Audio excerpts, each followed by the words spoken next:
L'échec de l'école, c'est PISA, actuellement on est, donc vous le savez tous, en dessous de la moyenne des pays européens, et puis en plus, sur par exemple l'indice de réussite scolaire au niveau PISA, on est 24e sur 25e, quand on additionne les trois indices. Et alors, au niveau des inégalités éducatives, l'UNICEF a fait un classement à partir de l'ensemble.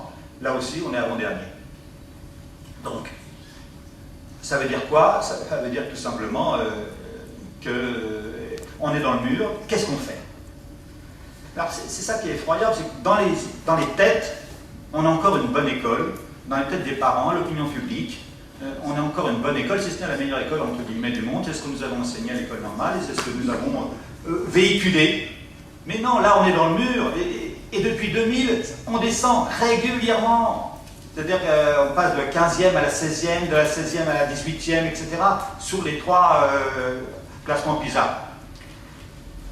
Donc c'était les éléments d'actualité, là. Pourquoi? Deuxièmement, les rythmes scolaires. Ça a été remis en selle, sans jeu de mots, par Châtel, pour des raisons, je dirais purement, à mon avis, médiatiques.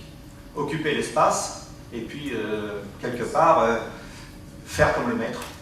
C'est-à-dire vraiment...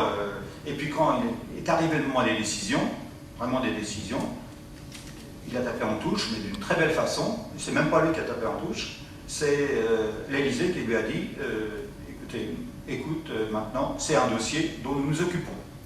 Donc ça veut dire quoi? Ça veut dire que dans le programme de l'UMP, vous aviez un axe sur les rythmes scolaires, et dans le programme présidentiel, il avait disparu.